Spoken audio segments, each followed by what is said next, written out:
Hello, everybody. Welcome to Real Extra Commentary. I'm Poonam Basu. I'm Rachel Swendiman. And today we have a little something extra for you all. As you know, Devil Wears Prada 2 just came out this weekend, and we have some hot takes. So this is different because we both just saw the movie and now we're talking about it immediately after it's come out. I hope y'all are as excited as we are. I know I am. So let's do it. Okay, initial thoughts. I loved it. Loved it. I don't actually remember the first one very clearly. I just remember that I liked it and I know it was very iconic for our time. I kind of went into it with a pretty blank slate, which is always great because then you're not dealing with other people's emotions or other people's thoughts.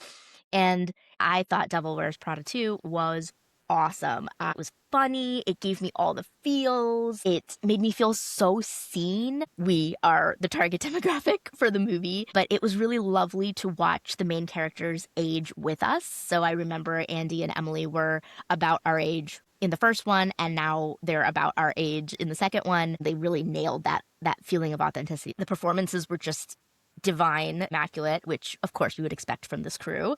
I loved that I didn't know when the twists were coming, except for a couple of them, occupational hazard, but that's always a good sign for me when I don't know when the twists are going to be. There were a few things that, of course, didn't work, but for me, I was able to suspend my disbelief because it's a fairy tale. And in the world of the fairy tale and the rules of the fairy tale world, I was like, yeah, girl like her is not going to be able to afford a New York apartment like that, but you know what? I'm going to let it go because fairy tale. But what about you, Rachel? What was your hot take or your initial thoughts? So this is going to be a spicy episode because I could not have had the more opposite thoughts. Dun, dun, dun. Okay, so there are movies out there that I legitimately hate. This is not one of them. I didn't hate it, but I didn't love it. I have more recently seen the first movie. I don't watch it all the time, but it is an old favorite of mine, so it's one of those comfort shows you put on the background. I really didn't think that it had the magic of the first one. It had a different tone. As you said, you kind of went into it with a blank slate. I went into it hoping for some of that same magic. Meryl Streep, always amazing, and she was nominated for an Academy Award for the first one, and there's like no way she's gonna get a nomination for this one. Never say never. Just kidding. She didn't have the character development that was in the first one, that arc of the baddie who has a soft side. So this was a little bit more fun than the first one. Both have fun elements, but I definitely got on this one, there's a little bit more silliness, a little bit more nostalgia, a little bit more fan service. And I did not appreciate it because I was like, I don't need that. It's going to be, if you make a great movie, I'm going to enjoy it. I think when we break apart the reasons why, a lot of it does have to do with what I was expecting versus what I got. And I don't want to, man, they ruin everything. They do.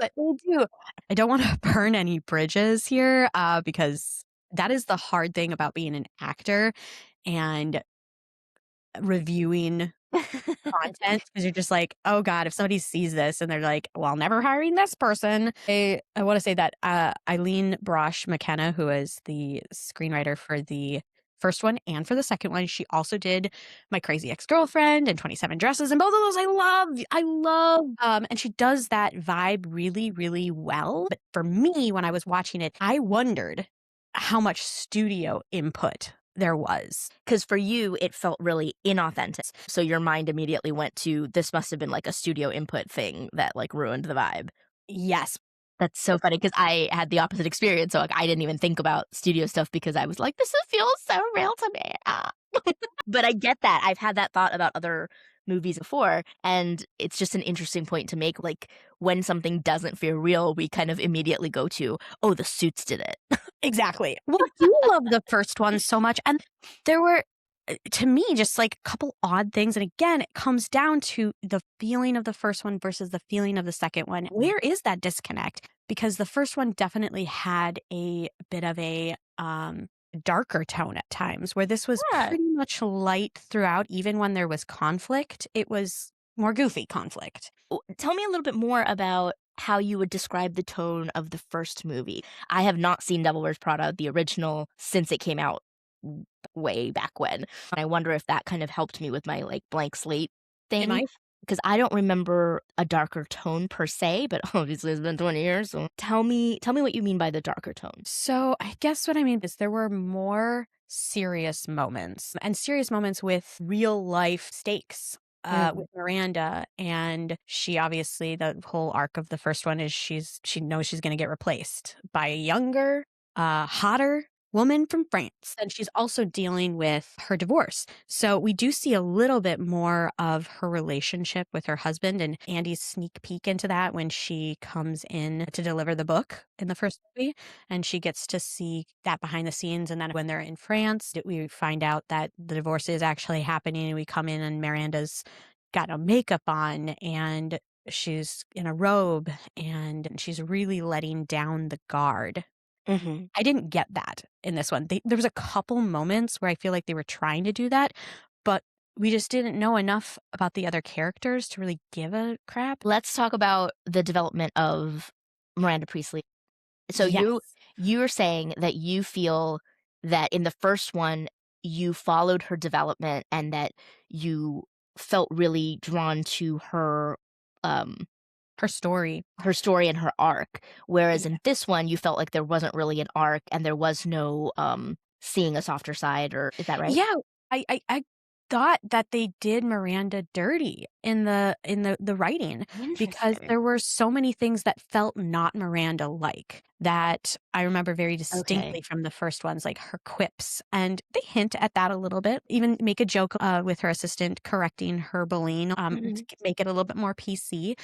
But even outside of that, she has some of the most iconic lines of cinema in the first movie, and that's why she was nominated for an Oscar and won a Golden Globe, is because she nailed the performance, and I don't think they gave her enough. I mean, Meryl's Meryl. She's gonna be amazing no matter what she gets, but I don't think they gave her enough to work with in this one. So from my perspective, I came in just barely remembering the old movie and vaguely remembering that I liked it, but not really remembering a lot of details per se. Because of that, there was a certain level of a suspension of disbelief. The vibe I kind of felt was, oh, these are my friends. These are people that I know. Like, I remember Andy, she's my bud. Oh yeah, she's quirky and weird. And oh yeah, yeah, Miranda Priest. Oh, I remember this. Oh yeah, there's that bitch. Yeah, yep. We love to hate her. We love to love her. And so because that was where I came in, it didn't really feel like they needed the same kind of arc because we were coming in a more intimate place. So specifically with Miranda Priestley's character, this time we were seeing a woman, she was already dealing with ageism and being replaced in the first movie. Now she's even older and she is dealing with other real world things, which I thought they did such a great job of bringing in today's society problems into this movie. But she felt real to me because she felt like an older woman who is trying really hard to do the thing, but also we know that it goes against the grain of who she is. But now she has even bigger stakes because she has this new role that she's up for. And the movie begins with like a huge potential sabotage moment of, oh God, it's gone. The thing that I've been waiting for, like working for, is about to be diminished. And, she's not a spry chicken anymore. I felt that stress coming off of her. And I felt that energy of like, oh my God, I'm about to get this huge dream. And now this huge scandal is about to ruin everything. But then we see the way she handles it and it is different. It is softer, but I think that was the point. Like that was what I really loved about it. Was like we see how she's changed in 20 years. She's changed, the world has changed, all of these people have changed, but they're still ultimately like who they are on the inside. For me, that really landed. And I watching her struggle and be weak, like when they're in the meeting with Dior and she's just like, oh yeah, let's do it. I was like, oh my God, like Miranda's just going with it? What the fuck has happened? Yeah, I loved that moment. There are so many moments in the movie that I did love. That scene, the scene where she's interviewing her white whale, Lucy Liu's character, and of course in the car at the end. I think that's what bothered me so much is because there was so much promise there and I wanted more of that evolution for Miranda. So what happens to me sometimes when I'm watching a movie is something that I dislike will happen right away and will kind of color my opinion. And the thing that I really didn't like in the beginning, the thing that just Ruined started everything. yeah, started the ball rolling was her not remembering Andy. I didn't think it was realistic. So I had a hard time with suspending my disbelief in this instance because it didn't make any sense to me. It kind of diminished the end of the first movie, which is this brilliant moment where Miranda's sitting in the car and Andy has just left this interview for finally a journalist job. Miranda sees her and she's got this new fashion sense, this new confidence, this new air about her. And they look at each other and there's this moment of like, I see you. I see you. And I know 20 years have passed, but she would not have forgotten Andy. She wouldn't have. She walked upstairs in her mansion and saw her getting in a fight with her husband. That's like something you forget. It colored me. Okay, I think the way it landed for me and the reason it didn't feel unnatural was I've definitely already had that experience in my life where I have forgotten people. And you don't forget those moments like you're describing, but you can forget the person. They had some moments, but then life goes on. She went on to a different life and she didn't give her another thought because why would she? And then she walks into her office like, oh my God! And she's like, who the fuck is this? Because that is like such a Miranda response to that energy. And then when she realizes this is Andy Sachs, remember? And internally, Miranda was like, oh shit, that chick. But externally, she's still got to maintain it. And that's why once she does realize who she is, I thought there was like a subtle shift where she never acknowledged that she did remember her because that's not who she is. But then the way she was treating her, the way she made sure to do things to her, the way she made her get on the subway, all things that were indicative of like, I remember who the fuck you are. But because she lives in the present, she's not nostalgic. She's not sentimental. So for me, that landed because it just felt honest to the character. I didn't think it was her character at all. She remembers everything. That's her thing. She's very sharp and it made her feel dumb. I mean, that sucks. That's a bad feeling when a character that you appreciate and admire so much for their sharpness to be dumb. I mean, I have people in my family who've gotten older who are starting to lose their memories in their, 70s. And Miranda Priestley's in her 70s. In the first movie, she was in her 50s. And a woman in her 50s is already ancient in the world of fashion and entertainment. And now she's in her 70s. And it's even worse, right? But I am saying that a reality for a lot of folks in their 70s, your memory does start to go. For me, it felt real because of that. Maybe it's I have a lot of people in my life who have dementia, and so I'm like, oh yeah, memories might be getting a little dull.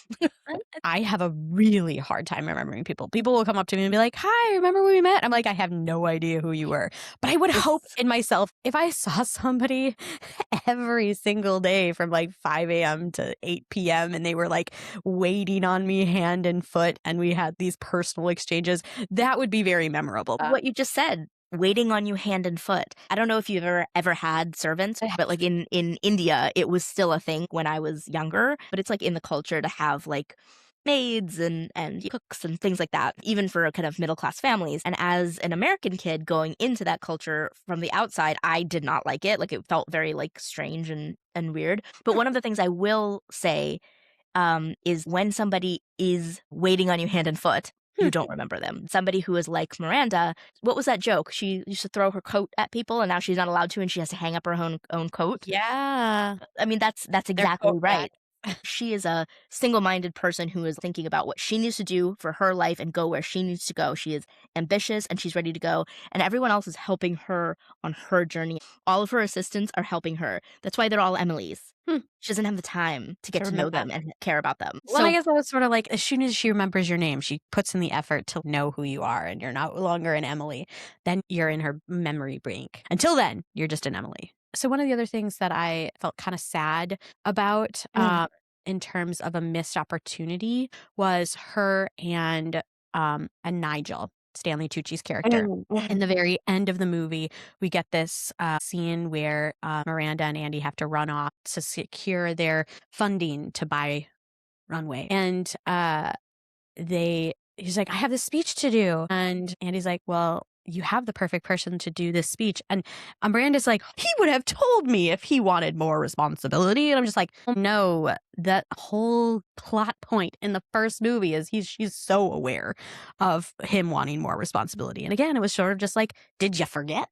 I think it would have been so much better if she was like, I have the perfect person who is ready and waiting. She wasn't like oblivious how much Nigel wants more responsibility and how ready and willing and capable he is. The way I took it was that it was in the conversation that Nigel had with Andy. He was like, "Well, that was 20 years ago. Like, I don't care anymore." And she's like, "Yeah, you do. What do you mean you don't care anymore?" So the way I interpreted it was, again, it's been 20 years. We're talking 2 decades of time.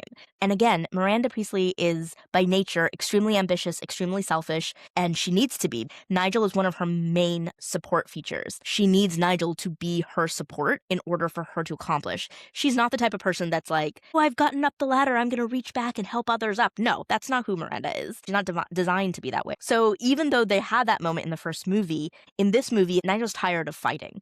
And he eventually was like, "I've accepted that this is who I am." Because Nigel's also older. And he's like, "I'm done trying to make people see me, but also I like what I do and this isn't bad." And he accepted it long enough, many, many years, that Miranda forgot. So for me, it felt like a throwback because it was like Andy in the first one was so instrumental with her compassion to bring that to people like Miranda who don't see shit in front of them because they're not people.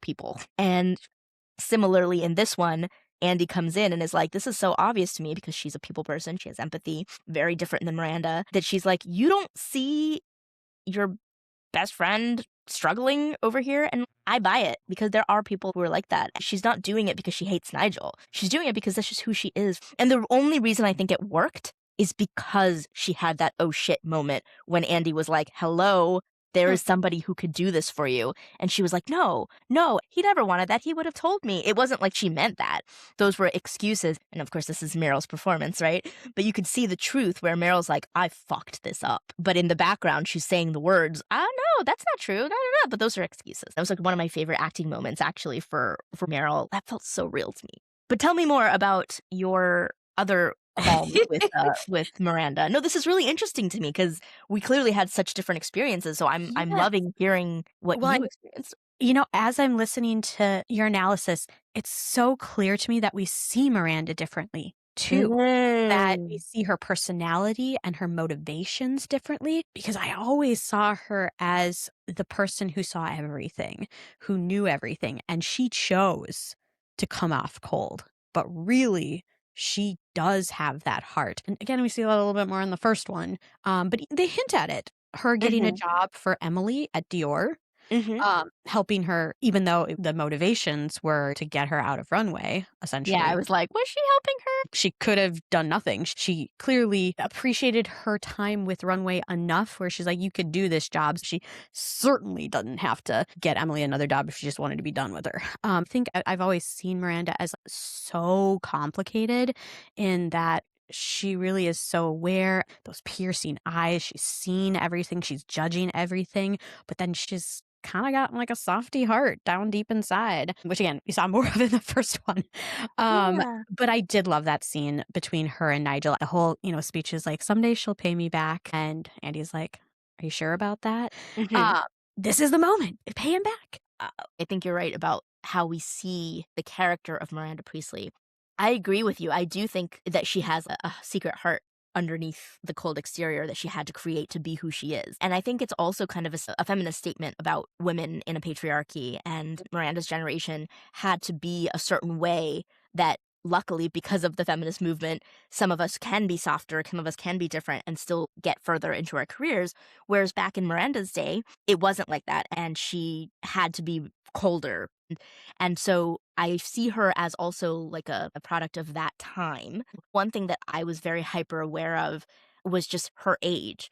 It manifested differently in the first movie than it did here because in the Mm. first movie she was a woman in her 50s in her prime, but feeling like she was aging out or being replaced, which is why it resonated so much. But now she's a woman in her 70s, and so it's like exponentially worse. And she's still going for like these huge roles, like the global director of content or something. Yeah. I think the vulnerability that she showed in how much she was willing to Give up. and kind of compromise because she wanted it so bad. And she was, from the very minute the movie started, she was losing it. And so what I saw the whole time was a woman struggling to like keep her head above water. And in that, she loses that sharpness. But it makes sense that she would lose her sharp nose because she's drowning. I think the reason why I bought it was, of course, she's still perceptive. Of course, she sees everything. And I love the moment in the town car for that reason, was because there it was. She's still aware. She still knows things. And the way she knew that Andy was up to something, and the way she sneakily got in her head about it, all of that was very quintessential Miranda. Yes. But because she was a woman drowning from the very beginning, and that's how I perceived her, I think it made sense that she was gonna not be able to see things as clearly because she's in a state of survival. But I can understand that if that's not what you saw, if she wasn't a woman in survival mode, that you'd be like, hello, why didn't you pick up on that? I don't hate that character choice, that character arc. I just didn't think this, like, the story gave that to me. Like, that was a reading between a lot of lines. But what actually we were given, I was just like, I didn't get that at all. And that was another one of my issues, is just that, like, I felt a lot of unnecessary stuff that was like filler, that felt like very let's talk about that. rom-com, fun, goofy, like, and I'm just like, well, we could have had more of that beautiful growth of the character, so everybody would see that way. That makes sense. Yeah. A little bit more character development, so there isn't any ambiguity. I was like, who is this person and why is she making these choices? Yeah, tell me more about the extra things that you felt were filler, because I felt like it was a very tight movie. Yes, another opposite we have. Yeah, I love that we're disagreeing about everything. Right, well, because so for me, there was like a few things. There were several additional characters who I thought were unnecessary. The first one was Kenneth Branagh's character as her husband, especially with the love interest from the first movie, the divorce and stuff. I thought it would have been a better storyline if she had remained single, and that, maybe who she's confiding with is a character we already know and love. We don't have to introduce some dude and like, okay, Kenneth Branagh, nice to see you for 5 minutes in this movie. Okay, so let's talk about Kenneth Branagh for a second. Stuart, his character in the movie, for me, the reason it didn't feel superfluous was because of my awareness that 20 years have passed. That is actually the kind of saving grace for this film for me. I'm realizing that. But because years have passed, she may have met someone along the way, and she may have gotten married, and it's this random guy that we don't know who he is, but he seems really sweet and seems like a good foil for Miranda. I vaguely remember the divorce was like a big plot point, but like I don't remember too much about it. But I did notice that her relationship with Stuart was very healthy. And I liked that it was kind of on the periphery of everything. Like, of course, she would bring some of her work back. She's feeling exhausted. She's feeling frustrated. She's feeling upset. Your partner is going to be there to listen to that stuff. But also, I liked that he didn't have a big part, because it's not about him. It's not about their love. This is not that kind of movie. This is a movie about Miranda and Andy and Emily. And so I liked that he was just like kind of on the side and was like, oh yeah, it just makes sense that she would probably have a partner, and that was all he was to me, and I loved it, and I thought he did it well, and that was it. I always have this debate as to whether somebody who already exists in the world could play that role. Maybe not the husband. I think that's a little bit one of my issues when it comes to like additional characters. If I don't think they add something that's somebody who already exists in the world could have given them, it feels like they're just taking away from other character growth. Another example is Rachel Bloom's character as her friend. As like much as I like Rachel Bloom, we didn't need a brand new character.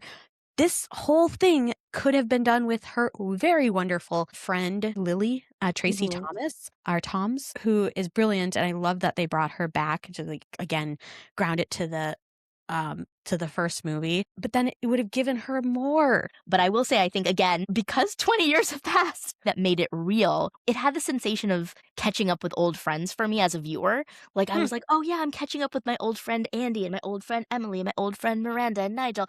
I'm like, oh yeah, of course your friend network has expanded. Of course you have other friends. But I love that Lily is still like, their friendship has grown. So she had a role to play in Andy's life then, and now she's still her best friend, but it's a different role. And Andy has other friends because Andy has also grown, and she has different communities and encouragement. She's got her professional friends, she's got her private friends. And like with Miranda and Nigel and Stuart, Nigel technically could have fulfilled this role for Miranda in terms of the confidant or whatever without adding the role of a husband. But again, I'm like, oh yeah, of course you would have met someone and gotten married. Like, you got it right this time. The other marriage failed and it was a mess, but this one is healthy. Also, the fact that she was able to find a healthy relationship as an older woman says something about Miranda's growth. And so losing that perceptiveness that you love, maybe it's not that she lost it, but maybe because her values may have shifted a little bit, she doesn't need to be that turned on and sharp all the time anymore. I do agree, like, you could recycle old characters and have them play that same role instead, but it was a really interesting choice to show the growth of the characters via the expansion of their social networks. Actually, like what you had to say about Kenneth Branagh's character. And I think maybe I would have liked it a little bit more if they had actually acknowledged she found this man who's so supportive of her. I think that's why a lot of my criticisms were what is your role here? What are you bringing me in this? Because you seemed like a distraction from other things that I'm not getting. But hearing your explanation as to why you did like these things is like, okay, yeah, well, that definitely is just not the lens that I looked through. And I wonder how I would have gotten there. What could have gotten me to look at that lens without having somebody explain why they To like say it that? overtly. Yeah. Yeah. Well, I think one thing that you already touched upon is you were already pissed that Miranda didn't recognize Andy. And I Yeah. think that you're absolutely right, like, the psychology of a viewer, right? Like, when you have that one thing that, like, just does not work for you, it's hard to go back, and, like, for me, Yeah. we already talked about, Project Hail Mary. I didn't buy the opening, and, like, if you don't catch someone in the opening, it's gonna be very hard, but, like, yeah, they did not catch me, and that was partly why I kept going in and out and having such strong opinions about what was happening, and it's the same thing for you in this. The opening was so frustrating for you that it's It's gonna gonna take you take out. There were some other characters There that you thought were was, superfluous. and one of the biggest extra characters that I was just angry about was the love interest. Patrick Bramall, who played Peter. A lot of my issues kind of stem from wasted time. Andy is this woman who has grown in pretty much every way. And uh, she's gotten this great job, and she's finally a journalist, and she's buying an apartment. But with Peter, I was just like, okay, do we need to have a love story in every single movie? Because it took time away from other things that I would have liked to see more of. I do like what they did with their relationship, but I didn't like that they thought they needed it. This is coming from a person who has always single and has been single and wants love and wants so much to have Yeah, fulfillment you in know? every area. But I was coming at this like, she's this powerful woman who has everything she could want in a career. Does she need a man? I definitely am surprised to hear you say that because I do know how much you want love and you want to have it all and you want a relationship. So I'm surprised that you feel so angry that even that Andy found someone. Like, I was like, what? I love that she got out of that other relationship that was terrible in the last Yeah. movie. Yeah. And in this movie, she has friends, she has a successful career, but she's still uncomfortable in her skin in a certain way because that's just who she is. That's her personality. Yeah. But she's grown and we can definitely see that.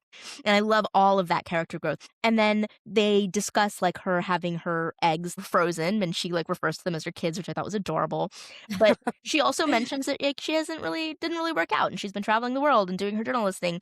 Didn't really sound like she was upset about it, but she was also, she was just like, it is what it is. Do I agree with you that it was unnecessary? Yeah, I think technically the movie would have been fine without it. But I liked that they You added it liked it. because I'll tell you exactly why. I loved it because it was on the periphery. They did not make it a huge plot device. It was just one tiny aspect in the universe of Andy Sachs. It came to her when things started going right in her world, when she started making more money and having more security and she's back in a job where she feels like she has a chance to really make something change. And that's when she meets a guy that is aligned with all of that stuff. And I love that they just kept him kind of on the side. They didn't really show much about the arc of their relationship. And I love that when they had the fight in the movie, it felt real to me because Andy was being kind of a jerk, and sometimes we're all jerks. And I love that they weren't afraid to let Andy have a moment of being a little bit like, journalism is more important than what you fucking do. It was like, oh, Yeah. harsh, but also real. When you're angry, sometimes you just say shit. And Yeah. even if you do feel it, you wouldn't normally say it, but you do when you feel comfortable and safe in a healthy relationship. And that's what Peter represented. And I love that Peter wasn't a dipshit about it. He was showing really healthy masculinity and being like, okay, I'm going to give you some space. I'm going to tell you that I want you, but also I'm going to be fine without you. So if you don't want this, that's okay. So it's healthy from Andy, healthy from Peter. And then when Andy makes the choice to go back and work on it, I loved her little speech too, being like, we're both imperfect and we started imperfect, we ended imperfect, it's just going to be imperfect. It was like a tiny little growth spurt for Andy that was just accepting the imperfections of herself and a little happiness to add into this fairy tale universe of Devil Wears Prada. I liked that he had just, 3 scenes, 4 scenes? It was a tiny role. This is Andy's story about her life and her career and her values and what she needs. Is there space in that for love and a relationship? Sure. Is it going to take up all your space? Fuck no. Can you do everything without it? Fuck yes. If we were trying to conserve time, I'd probably be like, yeah, cut that. Unfortunately, we don't need it. But I like it because it's also a fairy tale, and in the fairy tale world, we want it all. So we want It's love, true. we want career, we want the friends. This one felt more fairy tale-esque than the first one. Again, it's like that tone. It did have more of that whimsy, fairy tale quality. And you hit on something. So I'm critical. I love things. I hate things. There's gray, but I have opinions. And I think looking back to all the things that I have been really critical in the last few years, I really do have problems with the peripheral storylines, the smaller storylines that don't get a lot of attention, but they're there to, show growth and other things. I don't like them. Because it doesn't give me enough. You want to expand on that? You want to make that into more of a thing? Then I am for it. But it feels like a cliff note. I get like frustrated at it because I want to know more about that. Also, I buy it less.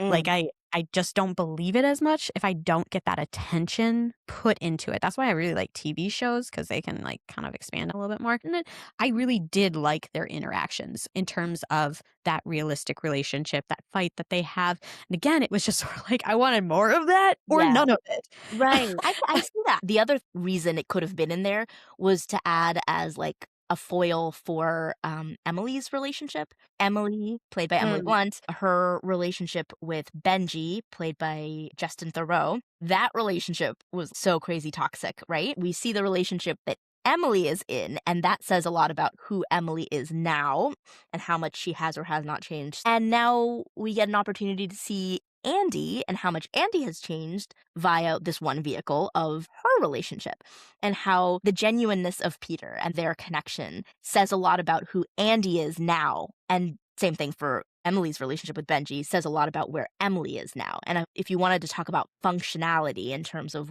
why the creators of this movie decided to leave this in when it felt like it was something that could be cut, it might be just that, like character development in terms of juxtaposition of these two relationships and what they mean in terms of character growth for the main characters. Interesting thought, because I also had a problem with Benji and Emily's character, or their relationship.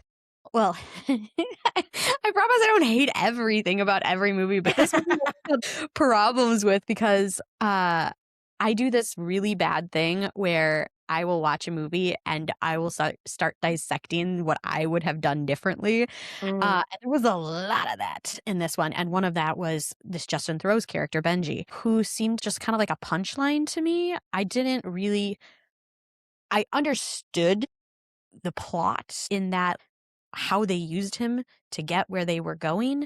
But again, I was sort of like, I wouldn't have used him like that. I thought that he was very funny. He made me laugh quite a bit. But this like goofy, kind of aloof guy who really is obsessed with Emily Blunt's character and wants to buy runway for her, was more distracting than anything. And I was like, again, why does she need a man? If she's going to be the villain, and just be the villain, and maybe she approaches BJ Novak, or maybe she approaches I don't know. Again, That's I could go into a whole episode of what I would have done differently, but the point is I didn't particularly like their combination relationship, so then going off of why Andy needed a relationship, and then it was sort of like this, what do you call it, a foil? Or, anyway.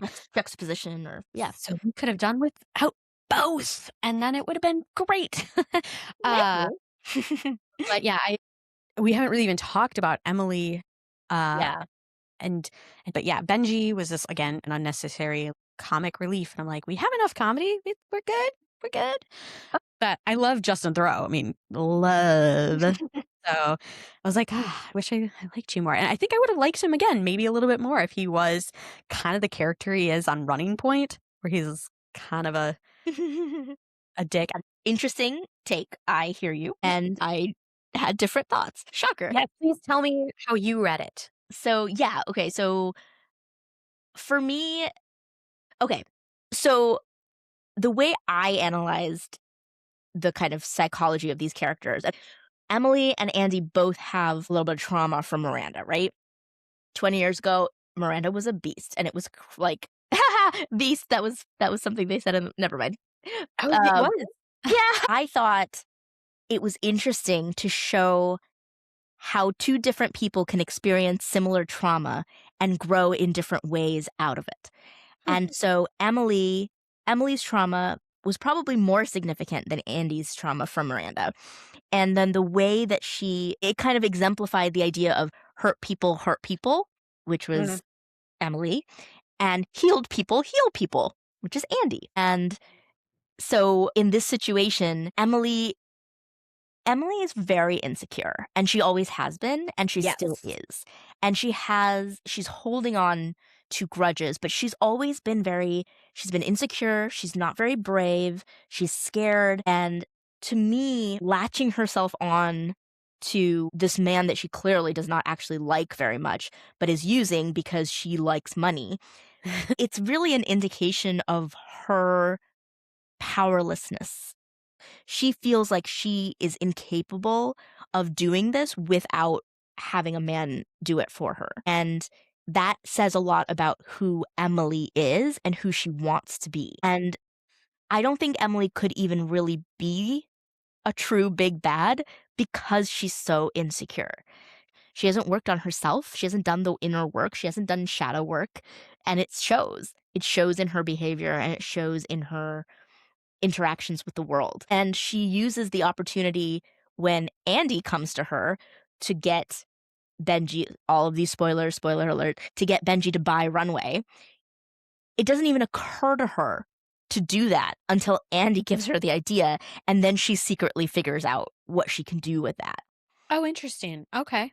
So it was never a plan all along for her. I don't think it was ever a plan all along. I think she was just like, Miranda fired me. I work at Dior now, and like this is my thing. And oh, here's a billionaire that's obsessed with me, and like it really grosses me out, but I can do a lot with his money, so let's do it.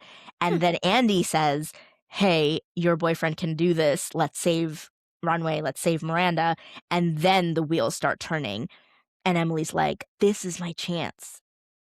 And that's why Andy has no clue. That's how I read it, by the way. This is my interpretation.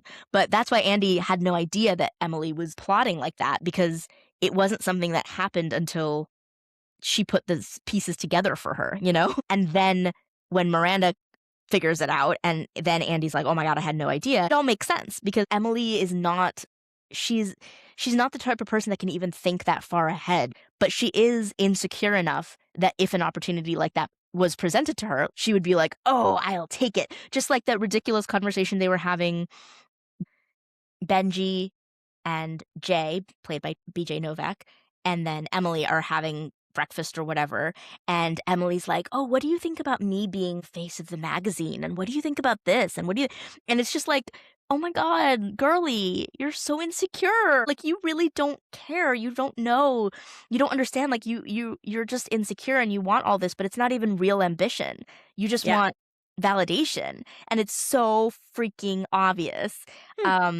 And That is a good point as to Emily's motivations. Again, I'm excited to go see it again because I'm excited for you to see the first one again, because I never got that indication that that was a goal for her, that she would want to even run runway, that appealed to her, that whole thing. But I think Yeah. you did mention, like, it's just about the validation. It's not that she actually wants the job.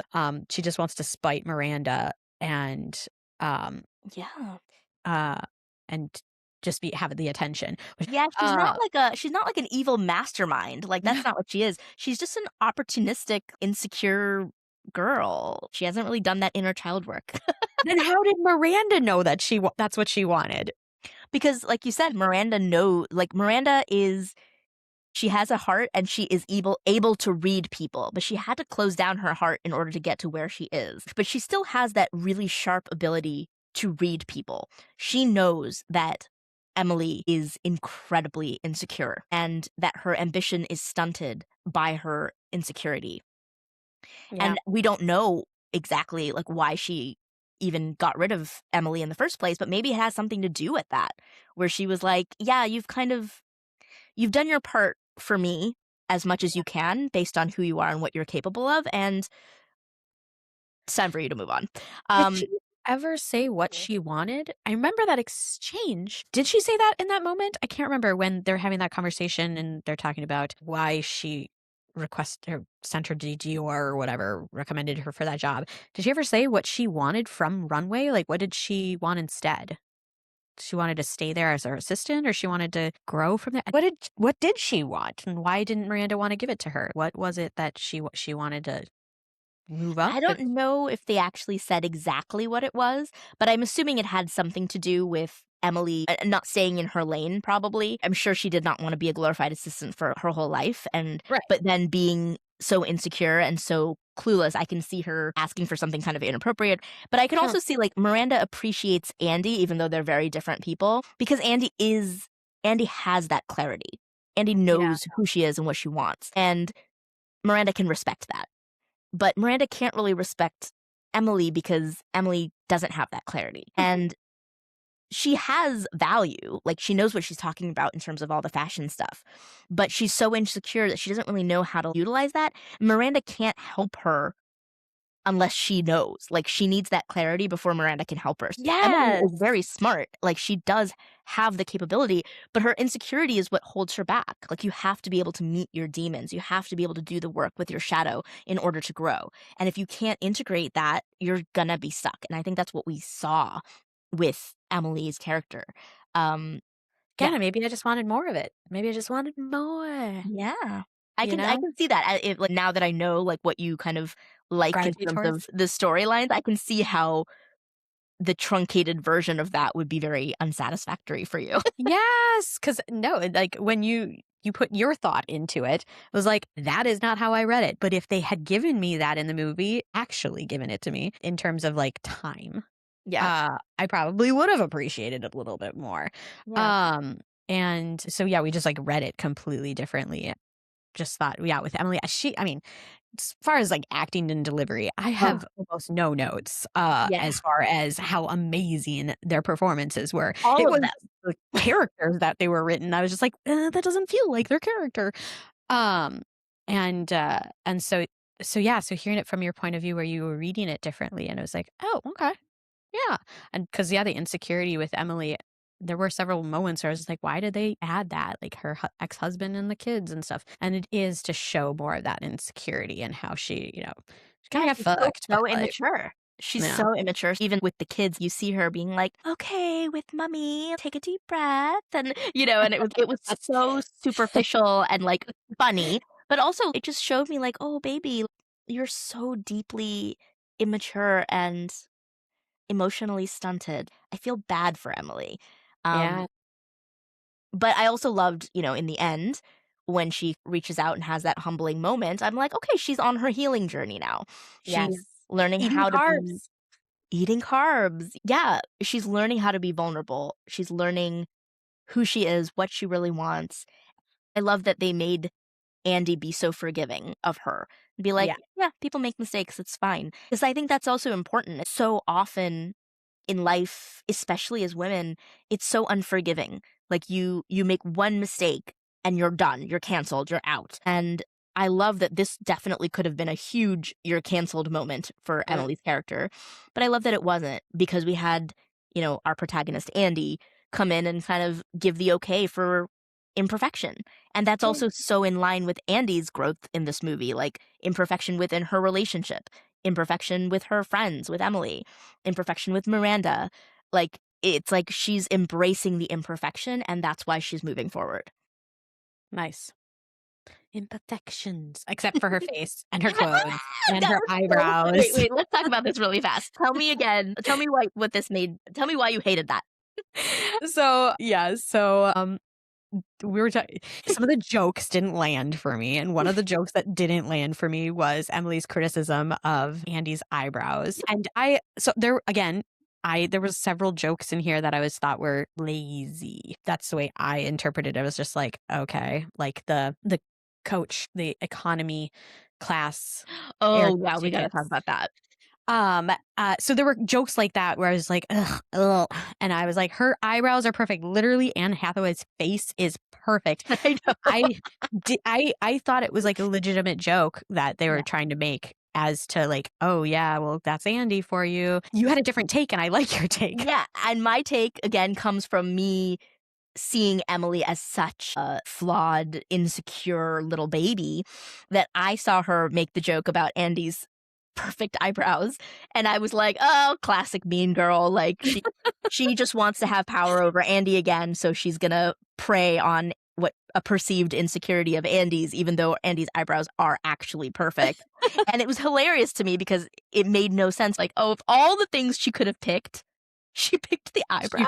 And I like that interpretation of it, because again, it was just another example of a joke that I was like, that's dumb. But I like your interpretation that it just makes absolutely no sense coming from Emily. Like, if it came from anybody else, it would have been really ridiculous. But coming from Emily, who needs to find something to nitpick at her, and especially something that doesn't make any sense, because that's sort of their thing. And even at the end, she's still gonna, like, she's dying on this hill, this ridiculous hill, but she's dying on the eyebrow hill. And I thought that was cute and funny, because it was like, yeah, there's no hill. Her eyebrows are literally perfect. You can take her to any eyebrow esthetician, and they're all gonna be like, no notes. No notes.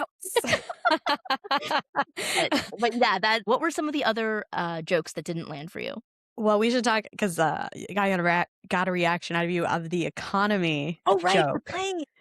Yes. Yeah. Like or not like, because I have my take. I couldn't believe that Miranda Priestley would ever get an economy class ticket. No, she's rich. I feel like she would just, like she did with her suite, she would just pay out of pocket, pay for her own plane ticket. Yes, she does it in another example in the movie. That's what she would do in real life. I was like, they're just going for the joke, and it doesn't make any fucking sense. And yeah, in my mind, the way I made sense of it is a bit of a stretch, but, this is another example of how far current Miranda is willing to go to save her career and her potential promotion. There was definitely a part of me that was like, no, there's no way she would. No, absolutely she would not. have just upgraded herself. Yeah, no. She's got the miles, I'm sure. Yeah. So I definitely feel you, but I think this is how willing she is. How desperate she is to not lose it, to not fuck this up, to not rock the boat. Yeah, well, and I like that. I like that from that lens. That, again, it's just that extra added step. And even though I still dislike the scene, I think that it makes a little bit more sense looking at it from that perspective. And so that is more generous, as to being like, okay, well, it wasn't just a dumb joke. They were like, can we have a plain joke where it was like, oh my God, she's in economy? Wouldn't that be so funny? And it's like, no.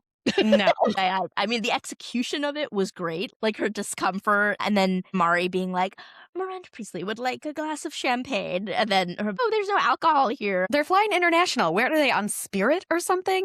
Okay, I wonder, it wouldn't be as funny. Like, it would have been like as big of a joke. But what would you have thought if they had gone to like business class, or even like a first class? It's not like a super fancy first class, and like how, oh my gosh, it is so awful. And maybe Andy's still in economy, and maybe there's that difference or something. But like, I feel like there were still some jokes to be made about how this is how normal people travel. Like, no, this ticket's still like $3,000, probably like $5,000 I to. think it's more like 10 grand actually. But yes. Shit. Yes. Oh man. But yeah, I thought that there were jokes. Possibly, I was like, that would have been a little bit more realistic, and I think that they could have landed that. I think they could have landed that like the plane. I see what you're saying. I think it depends on the execution, but I think there's something there for sure because it's now suspension of disbelief doesn't work because Miranda Priestley wouldn't do that. So I can see that. Right. I can see how it's like as a joke writer, you always want to go for the funniest, furthest thing, but Mhm. you also have to do it within the realm of believability for the character. And would Miranda ever agree to that? So for me, again, like the way I justified it in the moment watching it was just this is how far Miranda's willing to go to save her career. But yeah, agreed. That was like a very like what this would. Uh, I think that was the biggest one that I wrote down. But there were a couple others. I actually did like the cafeteria scene. It was like still a little strange that this is where BJ Novak's character Jay decided to have this business meeting. I thought it was going to be like just the two of them having lunch. mhm. Uh, and then when I saw like in the cafeteria, they had a long table and they were having a business meeting. I'm like, that again, that's just doesn't make a lot of sense. Yeah. I've worked corporate. That doesn't make any fucking sense. Yeah. That's Even for Jay, like he's very quirky and weird and clearly does not fit in the world of high fashion in any way. no, But even for him, it made no sense. Like, why would you have that kind of meeting in a not public cafeteria, but in the right. Well, building even cafeteria? even for like, yeah, where you can't talk about it. What's it called? Confidentiality. Confidentiality. You can't. Yeah. So So that was weird, but I did love the moment of like giving Andy's assistant a chance to like shine with her ingenious idea and like nobody would have noticed that again in cafeteria. The like phone is obviously sitting on the ground and like. yeah. Nobody It was would have like pretty funny. noticed or like put it there. It's so bright and white. Again, suspend your disbelief. Mhm. But I actually did really like some of the jokes, the throwbacks with Nigel and Andy's, the cafeteria Yes! scene with the soup. I would have Oh loved my an gosh. onion bake. Yes. Okay, 2 things really fast. Nigel, did you notice his plate was empty? So Yes. that was so funny. I was like, so she's got soup and a wrap and chips, and he's got soup. No, And a plate. he's got like fruit and chips and an empty plate. Like I was trying. It was actually very distracting. I was literally watching his plate, like trying to figure out what he was eating. I was like, is his order coming or is just he just not eat? Is Like, he yeah, eating it was. I air? was definitely like, what's happening with the food? I don't understand. Okay, good. Well, it wasn't. No, not just you. That was Oh, funny. But yes, no, Nigel and Andy's dynamic was so beautiful. And Nigel, Stanley Tucci, man, I feel like that actor can do no wrong. Like, ugh, everything he has done that I've seen has just been gold, yes. absolute gold. And this is no exception. Like, he was so good, grounded, sympathetic, real, honest, genuine. Ugh, He was everything. the character he was in the first one. Yes, there was growth, Mm. but I didn't feel like it was a caricature of himself. Like, it was just like, Mhm. okay, we gotta make you like the most of everything people liked from the first movie and Oh, and not that's having. how you felt about the other characters? I did a little bit, Oh, yeah, that because makes me so sad. I can see how that would be so upsetting for someone who loved the first movie as much as you did. I'm so sorry. That's how so you there felt. there you go. That's why I had so many issues is because I really felt like they went for like those big moments of the characters rather than really these beautiful arcs or beautiful like being true to themselves. And yes, people change within 20 years, but again, I didn't see it like that because I felt like a lot of their characters in this one were like, what did people love about the first one? Okay, let's make them do this all the time. Let's make this their whole personality when people are so much more complex than that and were in the first one. And Stanley Tucci, he was so on brand, so on character, had that the banter with Miranda and Andy. Again, I wanted more of it. I wanted more of Mhm. it. That kindness, Yeah. the quirk, and then of course the moments in Italy where he is talking about, what he wants. And again, I think they could have given him more. But yeah, God, there was another moment that I wanted to mention about Nigel. The big reveal that he was the one who put the Yes. idea to hire Andy, because she had never left his radar.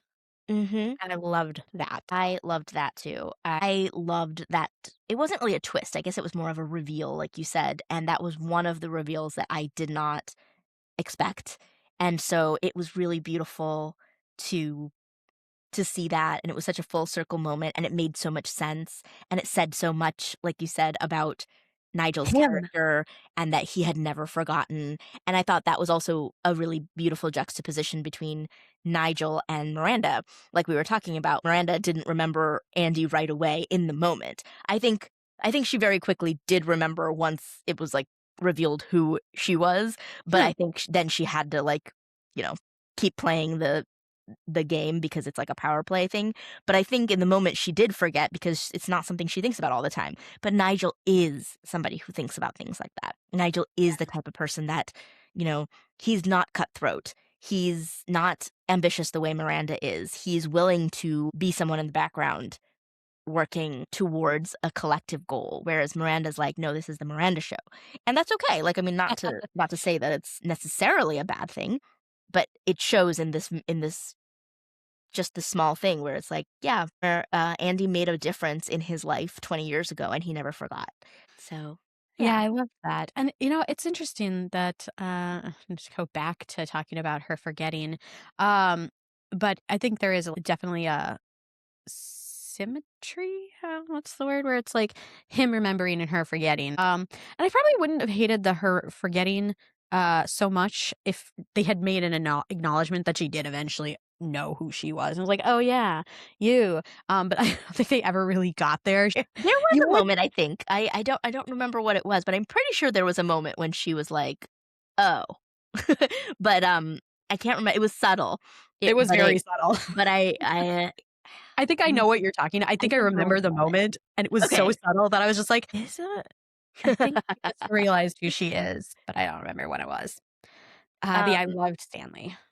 yeah. Yeah, Nigel's But I wanted to, since we're talking about Stanley Tucci and how much I love him, I also wanted to give a shout out to Amari Simone Ashley, Oh, because yes. she was one of the best parts of this movie, except for Stanley, who is like more of a central character. I thought that she was more Miranda than Miranda. Like, I loved it. And her lines that, what was it? Give away Chanel. Yeah. Like, is gonna be iconic, classic. Like, of all Mhm. the lines in the movie, I was just sorta like, "That stands out to me," and I thought that I would have loved, again, more of her backstory. How long has she been there? Was she an Emily? Was she hired by HR to temper, Miranda's phrasing problems that, the meeting she's like, no, mm-mm."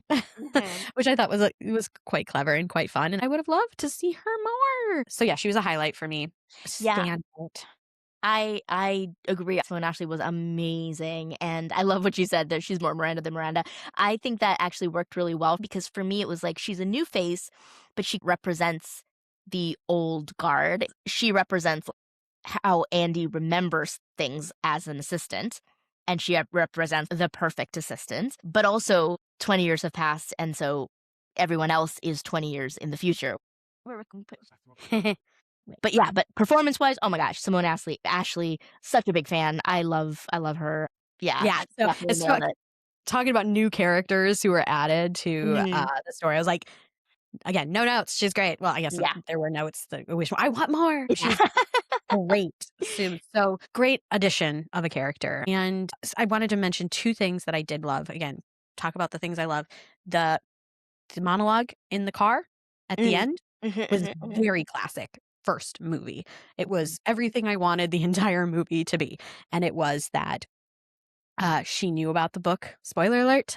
She knew about the book offer that Andy had all along. She's like, 350,000 is great. And she encourages her to take it. And the reason is she's like, you got to put it all in there, what the toll is to do this job. And then finally the payoff is like, I want it.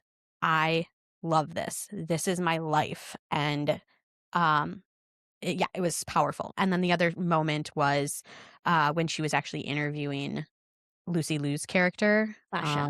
Sasha. I actually really did like the softness of her interview style. And again, it was Yes. a different side of Miranda. And while I thought the Lucy Liu character, I was like, I would have loved more of that. Like, hint, hint, a little foreshadowing about business. She didn't really talk about that. She talked about, again, a love interest that we never meet. And I'm like, okay. But that moment where she's asking her questions and she's being very soft and there's some excitement there. Classic Meryl Streep. Great. Wonderful. Love the scene. Yeah, I loved Lucy Liu as Sasha.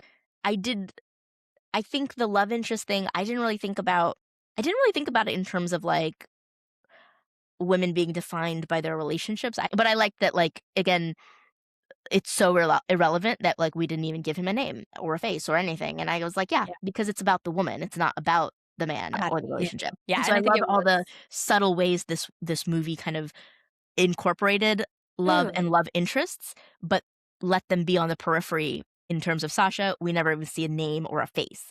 In terms of Andy, he almost didn't even make the cut. Like, if you know, but I love that because these women are so powerful and they live such fulfilled lives that love is one planet in their entire solar system. Yeah. Well, the last thing I want to mention, and it's again, it's more brief. It's less about the movie and the characters. It's more, I loved seeing Lake Como and Milan. I have been to both locations and they were fantastic. Gorgeous. They did the locations justice, but I want to say one thing about Mhm. Milan, and that was when they had the dinner where the Last Supper is. Uh-huh. I have been to the Last Supper, um, Ooh. fresco in Milan. It is in Mhm. this tiny little church that's not in your face. And I think it was funny. So just so everybody knows, this was not filmed in the actual location where the Last Supper is. It was completely recreated on a soundstage, and there's a good reason for that. It is completely locked down and temperature controlled. They limit Mm. the amount of people who can go in at a time, and you can only be there for 15 minutes. So I want to say, I hope, and I tried to do research on this, that could, no matter how rich you are, they would not let you have a dinner there. So fragile that they really have to keep it temperature controlled because it's already, it's falling apart. It's fallen apart many a time. But if you go to Milan, go see The Last Supper, but you have to get your tickets well in advance. I love that. I love that. Yes, yes, yes. I think That's for it. me, the one last thing I just wanna talk about is, like, the thing that was the hardest for me to suspend my disbelief was Andy buying that apartment in Manhattan. Oh, As a New Yorker, bullshit. I call such hard bullshit. My friend and I that went to go see it, we were laughing about this because we were like, "It would never happen." First of all, she goes from an apartment that has brown water. I was like, "Ew, where" oh, that's also not a thing. New York City has some of the best, cleanest water ever in the world. It's amazing. Comes straight from the Catskills. It's so good. It's so yummy. Like, it's the most delicious tap water ever. But yeah, I was like, "Where in the world is she living that has brown" Ew. So I ew. didn't believe that. That's so gross. It made me like, ooh, it was so gross. And then to go from that to let's buy this fabulous apartment on Henry Street, I was like, no! Like, oh my God, I can't even imagine how much an apartment like that in Manhattan would be. It would be like, I don't know, it'd be like $10,000 a month or something. Like, it was so, More. like, yeah, I was like, I don't More. know. I don't like, yeah, like, that was like, there's no way. But it was still fun and it was cute. And of course, the meet cute was cute. And yeah, Plot device, yeah, how is yeah. the meeting Peter? I get it. I get it. But yeah, so, okay. So thank you so much for listening, folks. This was our initial takes. We both just watched it this weekend. If you're thinking about going to see it, I think I definitely recommend it. But I think even you recommend it, right, Rachel? You know what? Yes, I do. I mean, again, not everybody is the Rachel, the brain of criticism. Even the person I went with, who was a dude who's like, I liked it. I didn't love it, but I liked it. I thought it But was also entertaining. but also I'm excited that you and I are both gonna go watch it again ourselves with each other's perspectives in mind and see if the experience is different now that we've talked to each other about it. I'm also gonna rewatch the first one and see what that brings out. So We'll do part 2, see if anything has changed. In the meantime, follow us on Instagram or TikTok or support us on Patreon yes, so we yes. can keep talking. Yeah. Follow us wherever you get your podcasts, Spotify, Apple, YouTube. Let us know what you thought about Devil Wears Prada. Thank you so much for listening. I am Poonam Basu. And I am Rachel Swendiman. Everybody, you stay real. And maybe a little bit extra. Boop.